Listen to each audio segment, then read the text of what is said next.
Alright, let's talk. As once again, the case is that my webcam isn't really working right now, but like I said in the ECW video, which didn't get that many views, it's not about what you see, it's about what I say. So, let me really say something that's really, really important. Um, of course, I'm watching the video that you made and everything like that about the wrestling community cool nerd. If you haven't seen the video, you should go see it. But he asked what we can do as a whole, to give back to the IWC and things like that, and what we can do to keep everything from being so stale, predictions, results, reviews, big news, to keep it from being like that, or at least if it's going to be like that, to have different opinionated, like be our own selves with our own styles and our own opinions and things like that. Like, just because someone else rated something 5 star doesn't mean you have to rate it 5 star or say the exact same thing about the match or things like that. But the thing is that asking for originality in a group of people that will the hardest thing that you can do, I think, is ask for originality when you're in a mass of people that are going to see the exact same things that you do in the exact same ways, and they might name the same things, but they might not. It's like if we're all at a wrestling event and things like that, and we see somebody see like do a shooting star off the top of a cage and land on it, and we think that's the spot of the match, there's gonna be a lot of us that come on here and we're gonna be talking about it, saying that there was this sick, awesome shooting star press that you have to see. It made the match. That's why I'm rating it this and that. Some of us may give the same opinions for the same kind of reasons. It doesn't mean that we lack originality because our opinion matches the opinion of someone else. Our opinion may not have anything to do with theirs, or it might have everything to do with theirs. Sometimes we'll see something from someone else's opinion that we didn't initially see, and that will make us look back at the match and create our own little opinion about it. Like at first, when I saw this match, it wasn't that good, but then I watched this guy's video, and he pointed out that this kind of thing happened that I really wasn't paying attention to, so I went back and watched the match, and yeah, it actually is pretty good. But the thing is, I think the main thing that's missing is when we're inspired to see something else by some other perspective, we don't go back and look at that same exact perspective and then give credit to who gave us the inspiration to look at it. We pretty much present it as if it's our own. It's like I can like back in the old days I could watch, and this is no disrespect. Back in the old days, I could watch a Dirty White Boy video and Truth Slayer video, and because you would talk all the time and things like that on Skype, I guess, and things like that. At least that's what I remember Truth Slayer saying. They had basically the same kind of opinions and even sometimes the same star ratings, but it never really annoyed me. It's just that I was watching the same kind of video twice for the same kind of reasons. But at the same time, who's to say that they're not being original because of what they say is the exact same thing as the other person say? They may have seen the same things and said and said the exact same things that had to do with it. I think the main problem in the IWC is that sometimes when we see things, we don't expand on them enough. What we need to do is we need to expand. Like, let's say I watch a Monoxide video, or watch a True Slayer video, and I watch a MB Wrestler video, or back in the day when he was a shooter, he's a wrestler now, so he's trying not to be as much of a shooter, but back in the days when I could watch all those videos and they'll each say something about a match, and I'll look at the match and I'll say, hey, maybe they're right. And if I were to do a video on it, I should say that the match meant this to me when I initially saw it. But then I saw T Slay's vid. He brought up some great points about this and that and this and that, and it made me look at the match in a different kind of way. I'm still gonna rate it this, but it's something that I could think about. See, that's where when you're giving credit to where credit is due in terms of what inspired your opinion. Because if it wasn't inspired by your opinion the first time you saw the match, then talk about that. Talk about what your first thought was before someone else changed your mind.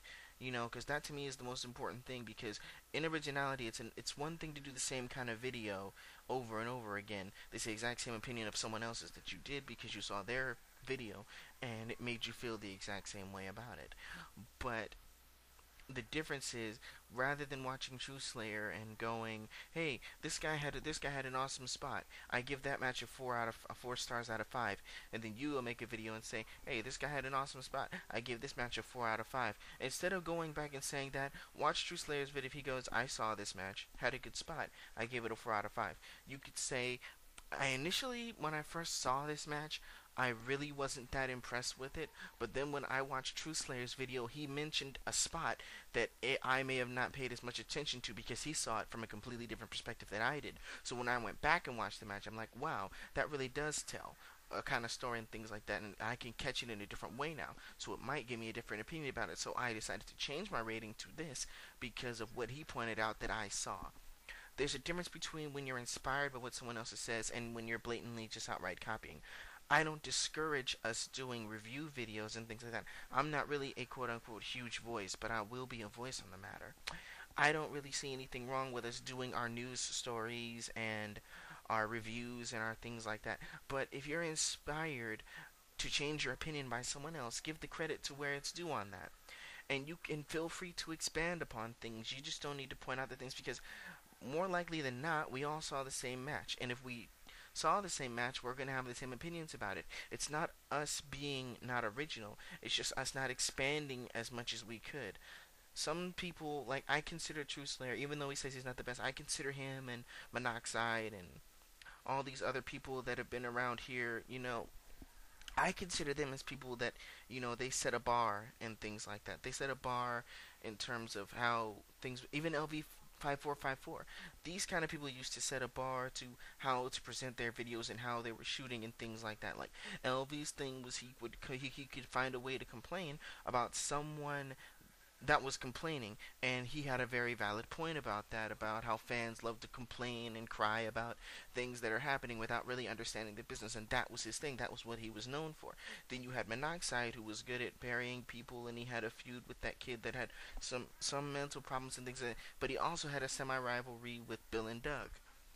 And then you had MB Wrestler 87, who was also, aside from being a huge Chris Benoit fan, he wanted to be a wrestler one day, and he gave his opinion about things, and he loved to do little videos that had some funny essences to it and things like that. And then you had Truth Slayer, who was kind of like the person, he would sit in his chair, he was the knowledgeable, he was like the Obi-Wan Kenobi of the wrestling shoots and things like that.